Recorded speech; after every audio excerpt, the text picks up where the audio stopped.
നമസ്കാരം.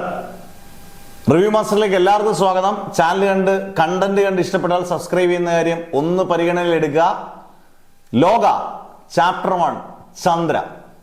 ഇനി മലയാളികൾ നെഞ്ചോട് ചേർത്ത ചിത്രം ലോകത്തിലുള്ള എല്ലാ മലയാളികളും മിനിമം ഒരു 50-60% പേരെങ്കിലും കണ്ട ചിത്രം ഇനിയും കാണാൻ ഒരുപാട് പേരുണ്ടെന്ന് വിചാരിക്കുന്നു. കാരണം അത്രയും ഓഡിയൻസിന് പിന്നിലുണ്ട്. എന്തായാലും 34 ദിവസം പിന്നിടുമ്പോൾ റെക്കോർഡുകൾ ഓരോന്ന് വെട്ടി മുന്നേറുകയാണ്.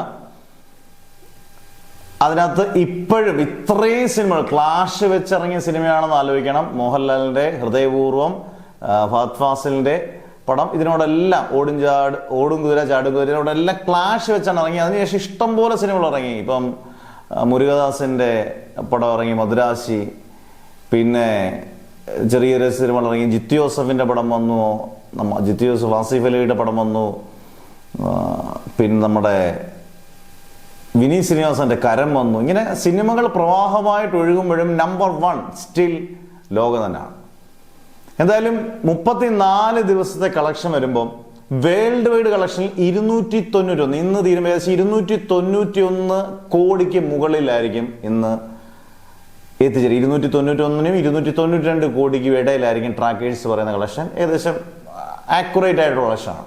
ഇനി കേരളത്തിൽ 114 കോടിയായിരിക്കും ഇന്ന് ക്ലോസ് ചെയ്യുമ്പോൾ ഏകദേശമുള്ള കളക്ഷൻ. 114 കോടിയായിരിക്കും. അതായത് 300 കോടിക്ക് ഏകദേശം 8-9 കോടി പിന്നിലും. കേരളത്തിലെ ഏറ്റവും വലിയ കളക്ഷനായിട്ടുള്ള സർവകലാ റെക്കോർഡ് വന്നിരിക്കുന്ന തുടരും 118 കോടിയാണ്. അതിന് 4 കോടി, വെറും 4 കോടി പിന്നിലും. ഇനിയുള്ള ഇതിന്റെ ചാൻസസ് എന്ന് പറയുന്നത്, ഇന്നിപ്പം നാളെ അവധിയാണ്, അടുത്ത ദിവസം കാന്താര റിലീസ് ചെയ്യുമ്പോൾ കുറച്ച് ഷോസ് കട്ടായാൽ പോലും പിന്നെയും ശനിയും ഞായറും കൊണ്ട് ഈ ദിവസങ്ങൾ കൊണ്ട് കേരളത്തിലെ ഏകദേശം വലിയ അത്ഭുതങ്ങളൊന്നും സംഭവിച്ചില്ലെങ്കിൽ കേരളത്തിലെ കളക്ഷൻ വെട്ടാം. 300 കോടിക്ക് ചിലപ്പം ഈ പറഞ്ഞ പോലെ കുറച്ച് ദിവസങ്ങളോടെ വെയിറ്റ് ചെയ്യേണ്ടി വരും. ആദ്യത്തെ 300 കോടി ആകട്ടെ.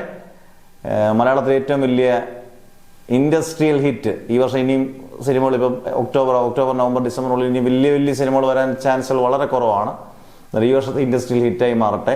എന്തായാലും മലയാളം ഇനി ഇങ്ങനെയുള്ള സിനിമകൾ വരട്ടെ. സൂപ്പർ താരങ്ങൾ, ചിത്രങ്ങൾ, അതല്ലാതെ തന്നെ ഇങ്ങനെയുള്ള സിനിമകൾ വന്ന് ക്വാളിറ്റി വൈസും കണ്ടന്റ് വൈസും ഗംഭീര സിനിമകൾ വന്ന് നല്ല അന്തസ്സുള്ള സിനിമകൾ വന്ന് വിജയിച്ച് മുന്നേറട്ടെ. ഇനി ഇഷ്ടംപോലെ സിനിമകൾ വരട്ടെ. ഇതുപോലെ വിജയം, ഇതൊക്കെ ഒരു കളക്ഷൻ റെക്കോർഡ് എന്ന് പറയുന്ന ഒരു ബാരിയർ മാത്രമാണ്. അത് തകർക്കാൻ അടുത്ത സിനിമകൾ വരുമ്പോൾ ഉറപ്പായിട്ടും പറ്റും. റെക്കോർഡുകൾ തകർക്കപ്പെടേണ്ടത് തന്നെയാണ്. അത് അടുത്ത സിനിമകൾ വന്ന് അടുത്ത റെക്കോർഡുകൾ തകർക്കട്ടെ എന്ന് ആശംസിക്കുന്നു. അടുത്ത വീഡിയോ ആയിട്ട് വരുന്നവരെ ബൈ.